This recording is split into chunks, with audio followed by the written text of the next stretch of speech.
$10,000 is sitting in your account right now, and 3 people are screaming at you about what to do with it. Your uncle's gone red in the face. Real estate, kid, it's the only thing that's real. They're not making more land. Your coworker won't shut up about some stock that's about to change everything. You just have to get in tonight. And some calm voice on the internet keeps repeating the same 3 boring words. Just buy index funds. 3 doors, same 10 grand, and every one of them swears the other 2 will leave you broke. So you do the worst thing possible. Nothing. The money just sits there while it quietly rots. Because here's what nobody at that table tells you. $10,000 left in checking doesn't stay $10,000. In a decade, it can buy what $7,000 buys today. You didn't lose it in a crash, you lost it by freezing. And here's the flip that ends the argument. The right door was never the one that could make the most money on its best day. It's the one you'll actually still be holding 20 years from now. Through fear, through boredom, through every scary headline. Without blowing it up. The fastest car means nothing if you crash it in year 3. And at $10,000 specifically, these 3 doors are not equal. Behind one of them, 10 grand isn't even really 10 grand. Today, I walk you through all 3, honestly, with the trade-offs the loud people skip. And by the end, you'll know exactly which door is yours. Let me draw it out. Why should you care about getting this right? Last episode we settled how to invest. Buy steadily, hold patiently, don't flinch. But patience is useless if you're patiently holding the wrong thing, which is why what you buy is the question that traps people in paralysis. They finally saved the money, they finally got the 10,000, and then they freeze. Too many voices, too many opinions, too much fear of choosing wrong. So the money just sits in a checking account, earning nothing for years. The cruelest outcome of all isn't picking the wrong door. It's standing in the hallway, frozen, picking no door, while inflation quietly eats the money you worked so hard to save. And, on the other side, plenty of people do move, in the worst possible way. They take the whole 10,000, dump it into one hot stock their co-workers swore by, watch it drop 40%, panic, sell, and walk away convinced that investing is just gambling and it's rigged for rich people. It's not rigged. They just walked through the wrong door, with the wrong amount, with no plan, and got burned by an avoidable mistake. Then they tell that story for the rest of their lives, and it stops them and everyone who listens to them from ever trying again. So the stakes here aren't just this 10,000. The stakes are your relationship with money for the next 40 years. Get this door right, have a good first experience, and you'll keep investing for life. Get it catastrophically wrong, and you might never come back to the table. This one decision can set the entire tone. And let me put a real cost on the frozen in the hallway problem, because do nothing feels safe, and it absolutely is not. $10,000 sitting in a regular checking account, earning basically nothing, while prices rise a few percent a year, is quietly shrinking in what it can actually buy. In 10 years, that untouched 10,000 might have the buying power of 7 or 8,000 of today's dollars. You didn't lose money on a statement. You lost it to standing still. Meanwhile, that same 10,000 in a broad index fund, earning something in the long-run historical ballpark, could roughly double or more over a similar stretch. Not guaranteed, just the rough shape of how patient money has tended to behave. So the real comparison isn't risky door versus safe checking account. It's money that grows versus money that silently melts. Doing nothing isn't the safe option, it's just the invisible loss option. The exact trap from the fees episode, Wearing a Different Coat. Let me bring out your guide. I'm Sprout. I started as a single coin, and I have walked through all 3 of these doors. Some of them the hard way. I once put almost everything I had into one stock because a voice I trusted was so sure. I once looked at real estate and got dazzled by the idea of being a landlord, collecting rent, building an empire. And eventually, I found the boring door. And here's the thing about a plant. I think about everything as a place to grow. So to me, these 3 choices aren't products. They're 3 different plots of land, 3 gardens. And the question isn't just which garden grows the most. It's which garden can I actually tend with the time and money and stomach I actually have. Let me show you all 3. The single stock taught me about the floor. I learned what it feels like to watch a quarter of my coin vanish in a week because of a decision made in a boardroom I'd never see. The real estate dream taught me about hidden costs, how a thing that makes money on paper can quietly drain you in ways the fantasy never mentions. And the boring door taught me the lesson I wish someone had drawn for me at the start. That the goal was never to find the most exciting garden. It was to find the one I'd still be tending in 20 years, calm and unbothered, while the exciting gardeners burned out around me. Every burn I took on the first 2 doors, I'm handing you as a free map of the 3rd. Here's the plan. 3 doors, 1 each. 1. Individual stocks, the high-risk, high-reward plot. 2. Real estate, the leverage game with the hidden costs. 3. Index funds, the boring plot that quietly feeds almost everybody. Then the twist that reframes the whole comparison. And exactly what to do with your 10,000 this week. No jargon, no team to join, just an honest look at all 3. Door 1. Individual stocks. Picking single companies, this one, that one, and betting on them.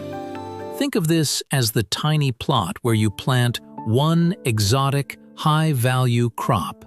If it thrives, it's spectacular. One great company, bought early and held, can genuinely change your life. That's the dream, and it's a real dream. People have done it. That's the appeal, and it's honest. The ceiling here is the highest of all 3. There's no cap on how well one company can do. But here's what the loud coworker never tells you. That same tiny plot, with everything planted in one crop, if that crop fails, you lose the whole harvest. With $10,000 in a single stock, you're not diversified at all.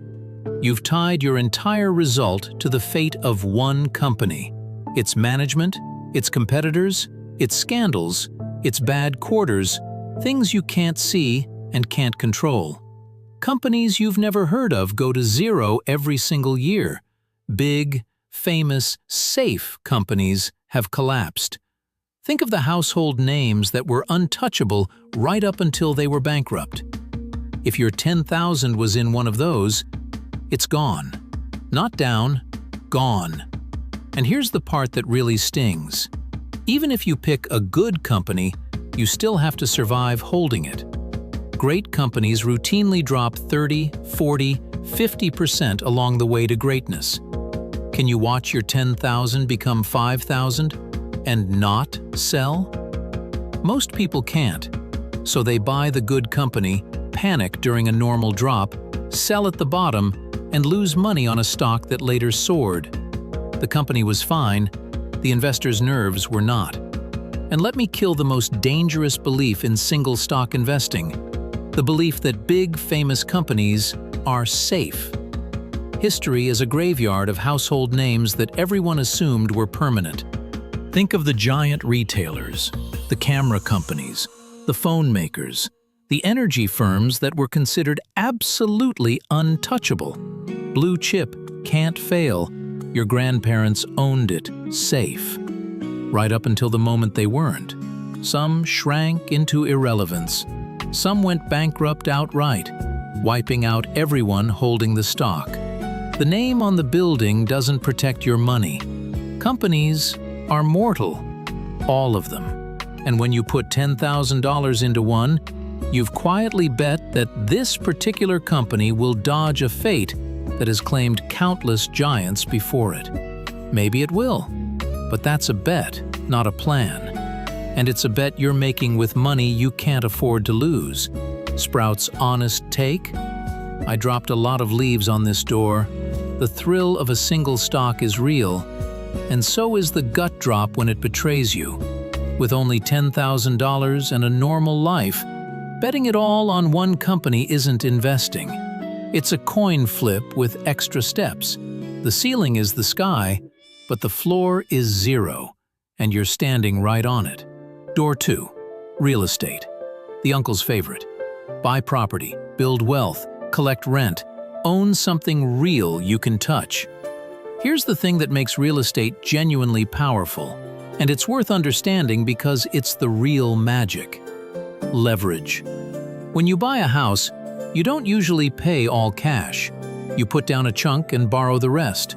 So with $10,000, you might control a property worth, well, much more than $10,000, depending on the loan. And if that whole property goes up in value, you keep the gains on the whole thing, not just your down payment. That's leverage. It can multiply your returns. The uncle isn't crazy. That part is real. But now let me draw what the uncle leaves out. Leverage cuts both ways. If the property goes down in value, you eat the loss on the whole thing too, and you still owe the loan. Leverage is a magnifying glass held over your money. It makes the sunny days brighter and the fires worse. And $10,000 is usually not enough to play this game well. Down payments, closing costs, inspections. $10,000 often doesn't even get you in the door on a property in many markets. And once you're in, the costs never stop. A roof that leaks, a furnace that dies in January, a tenant who stops paying and won't leave, property taxes, insurance, maintenance, the toilet at 2 in the morning. That's your toilet now. Real estate isn't passive. It's a part-time job that occasionally pays you and occasionally bills you $4,000 with no warning. And here's the quiet killer: liquidity, or the lack of it. If you need your money back, you can sell an index fund in about 3 seconds. Try selling a house in 3 seconds. It takes months, costs a fortune in fees, and you're at the mercy of whoever's buying that week. Your money is locked in the walls. For some people, that's a feature. It stops them from touching it. For someone with $10,000 and an unpredictable life, it can be a trap. I felt a leaf curl thinking about the landlord fantasy I once had. The empire sounds great. The midnight toilet does not. Real estate can absolutely build serious wealth. For people with enough capital, enough time, enough stomach, and enough handyman in them. But for $10,000 as your first move, it's a heavy, illiquid, hands-on commitment dressed up as a passive dream. Let me make the leverage point concrete, because it's the one thing real estate truly has over the others, and you should understand it honestly. Say somehow you stretch and use your $10,000 as a down payment on a property worth $100,000. If that property rises 10% to $110,000, you didn't make 10%. You made $10,000 on your $10,000 stake. That's 100% return on your money. That's the magic the uncle's chasing, and it's real. But now run it the other way. The property drops 10% to $90,000. You didn't lose 10%. You lost your entire $10,000, and you still owe the bank. Same magnifying glass, same property. One sunny day, one fire. And in between those two scenarios, you were paying the loan, the taxes, the insurance, and the repairs the whole time. Leverage is the most powerful and the most dangerous feature in this entire episode, and it's wasted, or worse, on someone who can't comfortably absorb the fire. Here's the honest summary on door 2. Real estate isn't bad, it's just the door that demands the most. Most money, most time, most knowledge, most stomach, and rewards people who bring all of that. Bring $10,000 and an already busy life, and you're walking into a part-time job that can bite. The uncle isn't wrong that property builds wealth. He's just not telling you what it costs to get there. Door 3. Index funds. The boring 3 words. Just buy the index. Here's what an index fund actually is, because the name makes it sound complicated, and it really isn't. Instead of betting on one company, you buy a tiny slice of hundreds or thousands of companies all at once in a single purchase. A total market or S&P 500 index fund, that's not one bet. It's a bet on the entire economy. You own a sliver of basically all the big companies, the winners, the losers, the ones you've heard of, the ones you haven't. So picture this plot of land. It's not one exotic crop you're praying survives. It's a vast field with 500 different crops planted side by side. Some fail. Fine. Some are mediocre. Fine. But some go absolutely wild. And because you own the whole field, you automatically own those winners. You don't have to guess which crop will boom. You own them all, so you catch the boom no matter where it happens. With $10,000, you can be diversified across the entire market by this afternoon. That's something the other 2 doors simply cannot offer at this amount. Now here's the magic that ties back to everything we've talked about. Remember the fees from a couple episodes ago? Broad index funds are the cheapest option. Fractions of a percent. Remember the timing trap from last time? Index funds are built for the lazy, just keep buying, never flinch approach. There's no single company to obsess over, no earnings call to panic about, nothing to manage. The boring door is the one that fits the boring, winning strategy we already proved works. The honest downside? The ceiling is lower than a single lucky stock. You will never 10,000x your money on an index fund the way one lottery ticket stock could. You get the market's return, historically over long stretches, something in the rough neighborhood of 7% a year after inflation, give or take, as a long-run estimate and absolutely not a guarantee. That's not flashy. It won't make you a story to tell at parties. It will, quietly, over decades, very likely make you wealthy. Boring and rich beats exciting and broke every single time. Let me show you what that boring number actually does, because 7% sounds sleepy until you let time touch it. $10,000 left alone, growing at a long-run historical-style rate, has roughly doubled about every decade in the past. Again, rough, bumpy, not promised. So 10,000 becomes something like 20 in a decade, 40 in 2, 80 in 3. And that's without you adding a single extra dollar. Now imagine you don't just leave the 10,000. You keep feeding it monthly, like we talked about 2 episodes ago. That's when the boring door stops looking boring and starts looking like a quiet machine for building real wealth. The single stock might beat that. The index very probably will deliver something like it. Might versus very probably over your one and only financial life is not a close call. And notice the beautiful thing about the diversification here. In that field of 500 companies, some will go bankrupt and drop to zero over the years. And it barely matters, because no single one is more than a sliver of your field. One company dying is a scratch, not a wound. Compare that to the single stock door, where one company dying is the whole wound.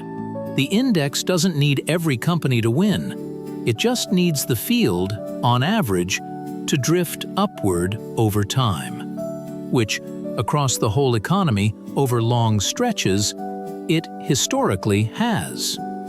You've traded the dream of one giant crop for the near certainty of a productive field.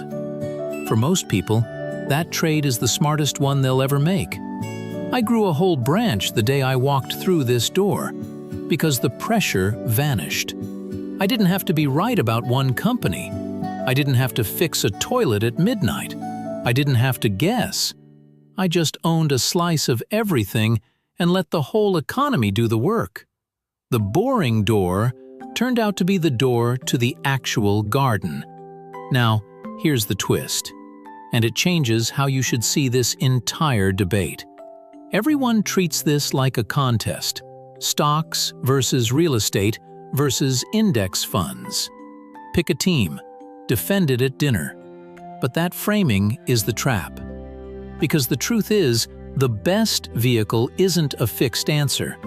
It depends entirely on three things the loud people never ask you about: how much money you have, how much time and effort you can give, and what your stomach can handle. For $10,000 starting out, wanting it to be relatively hands-off and diversified, the index door wins almost every time. Not because index funds are magically superior in some absolute sense, but because they fit that situation.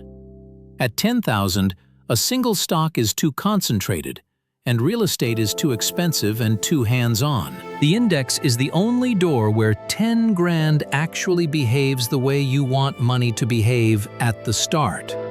But here's the deeper twist. You don't actually have to choose just one door forever. They're not enemies. As you grow, you can own all three. And here's the part almost nobody realizes. You can own real estate inside an index fund. There are funds that hold baskets of real estate companies, so you can get exposure to property with diversification and instant liquidity without ever touching a toilet. You can own a sliver of the real estate market the same lazy way you own the stock market. The doors aren't even fully separate. The boring door has windows into the others. So the real answer to which is best isn't a winner. It's match the vehicle to your situation, and when in doubt at the start, default to the broad, cheap, liquid one. The argument at dinner has no winner because everyone's situation is different. Your uncle's right, for your uncle. Your coworker might be right for a small slice of gambling money he can afford to lose. And the boring person is right for almost everyone, almost all the time, especially at the start. Let me draw the three doors side by side one more time on three honest measures so it's burned in. On diversification, the index wins instantly. Hundreds of companies in one purchase. A single stock is one bet. One property is one bet on one building on one street. On effort, the index wins again. It's nearly zero, buy and forget. A single stock demands you watch and stomach it. Real estate is an ongoing job. On liquidity, how fast can you get your money back? The index and the single stock are fast, sellable in seconds. Real estate is locked in the walls for months. The only measure where the others can pull ahead is the ceiling, the absolute most you could possibly make, where a lucky single stock or a leveraged property can, in theory, blow past the index. But notice what you're trading for that higher ceiling. You give up diversification, you take on effort, and sometimes you lose liquidity. You're betting your safety net for a shot at the jackpot. For $10,000 and a normal life, that's a bad trade. For most people, the door that wins on 3 out of 4 measures and only loses on the lottery ticket one is the obvious pick. And here's the part that should settle it for good. Imagine 3 versions of you, each with $10,000 20 years from now. The stock picker version might be rich, or might have blown up on one bad company and quit in year 3. The landlord version might be wealthy, or might be exhausted, cash-strapped, and stuck with a property they can't sell. The boring index version is, with high probability, just quietly, unremarkably better off, having done almost nothing, lost almost no sleep, and stayed in the whole time. The boring door doesn't promise the highest possible outcome. It promises the highest likely one. And likelihood over a lifetime is everything. You're not playing one hand of cards where the jackpot is worth the gamble. You're playing thousands of hands over decades with your actual future on the table. And in a game that long, you don't want the door with the highest ceiling. You want the door with the best odds. Boring is just another word for the thing that works most of the time. And most of the time, over a lifetime, is exactly what you're trying to win. Okay, so what do you do with your $10,000 this week? Here's the order. Move 1. Before any of these doors, make sure you're not skipping a step. Is your high-interest debt handled? Do you have a small emergency cushion in a high-yield savings account so that a surprise car repair doesn't force you to sell your investments at the worst possible moment? If not, that comes first. Investing $10,000 while a 20-something% credit card balance is on fire is like watering a plant whose pot is cracked. Plug the leak before you fill the pot.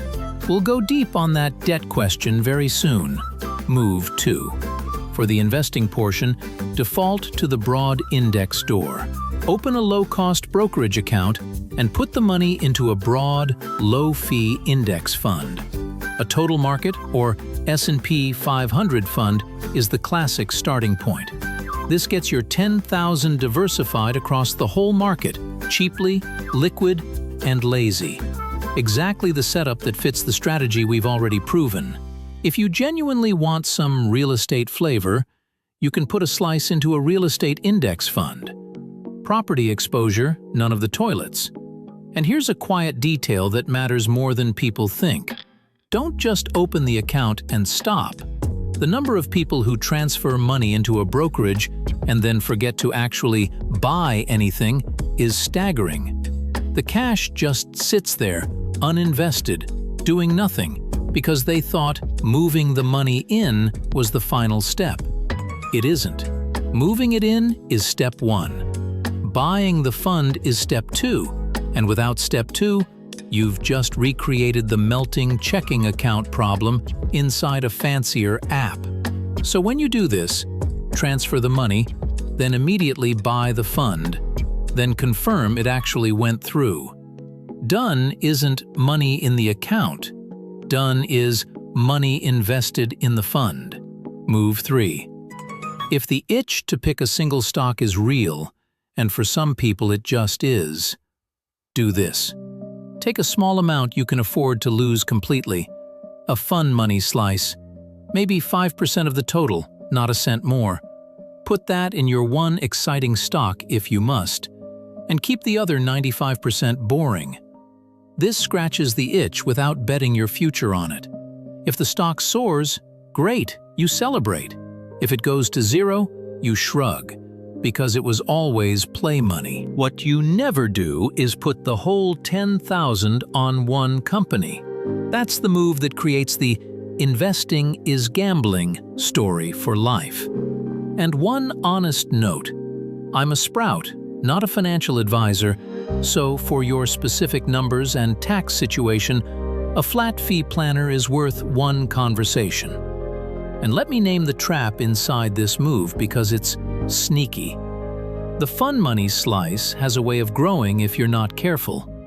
You start with 5% in one exciting stock, it does well, you feel like a genius, and suddenly you're moving 10%, then 20%, then, well, this one's basically a sure thing. That's how the play money quietly becomes the real money, and how a sensible plan turns back into a gamble. So set the line and defend it. The fun money slice stays small forever, no matter how clever you feel after a win. Especially after a win, because a win is exactly when overconfidence does its damage. The discipline isn't avoiding the casino. It's only ever bringing in the chips you've already decided you can lose. Let's pull it together. You've got $10,000 and 3 doors. Individual stocks, highest ceiling, but at 10 grand it's one undiversified bet with a floor of 0. Real estate, real power through leverage, but it's expensive to enter, costly to hold, illiquid, and hands-on. Usually not your best first move at this amount. And index funds, the boring door, lower ceiling, but instantly diversified, dirt cheap, liquid, lazy, and a perfect fit for $10,000 and a normal life. And here's the whole philosophy of this channel in one line. The question was never, which one could make me the most? It was, which one will I actually hold through fear and boredom long enough for time to do its work? The best vehicle is the one you won't bail out of. And for most people starting out, that's the boring, broad, cheap door. The one you can walk through this afternoon and then mostly forget about while it quietly grows. You were never frozen in that hallway because you're indecisive. You were frozen because 3 loud voices were shouting and nobody drew you the actual map. Now you've got the map. The door is right there. 10 grand. Broad index. Handle the debt and emergency fund first. Keep any stock picking to play money. That's it. That's the whole thing. And notice how this connects to everything we've built. The boring door isn't just the right door because it's diversified and cheap. It's the right door because it fits the winning strategy. Low fees, steady buying, no timing, no panic. The other 2 doors fight against that strategy. A single stock tempts you to obsess and trade. Real estate forces you into active management. The index door is the only one that lets you do the boring, proven thing in peace. The vehicle and the strategy finally agree with each other. That's not a coincidence. That's why it works. I started as a single coin, and the smartest thing I ever did wasn't finding the perfect crop. It was picking the field I could actually tend, and then tending it, quietly, for years. You can do exactly that starting today. So now you know the door. Broad index funds. But that raises a question that sounds almost too simple to be powerful. If index funds are this good, how few of them do you actually need? Could a portfolio so simple you could draw it on a napkin really beat the expensive professionals with their dozens of holdings and their fancy strategies? Next time, I'm going to show you the lazy portfolio, the embarrassingly simple setup that has quietly beaten most of the pros for decades.